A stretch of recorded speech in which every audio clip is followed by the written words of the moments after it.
Písal sa rok 2003 a svet futbalu zažil šok. Zlatú loptu nad hlavu dvíha blonďatý motor z Česka. Pavel Nedvied. Všetko to začalo v malej dedinke Skalná. Pavel zostával na ihrisku hodiny navyše.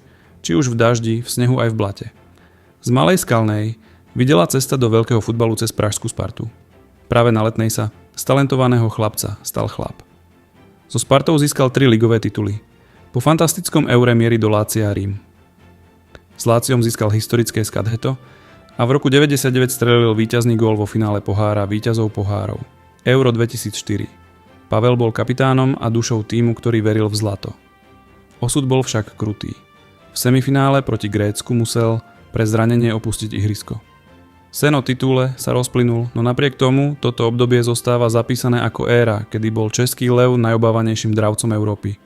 Jeho skutočným domovom sa však stal Turín. V drese Juventusu nahradil samotného Zidana. Behal 12 km za zápas a v sezóne 2003 dotiahol Juve do finále Ligy majstrov. Legenda, ktorá sa stala symbolom nezlomnej vôle.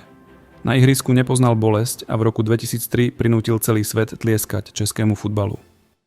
Zaslúžil si zlatú loptu viac ako Thierry Henry? Napíš mi svoj názor dolu do komentárov. Dámy a páni, toto bola Česká fúria.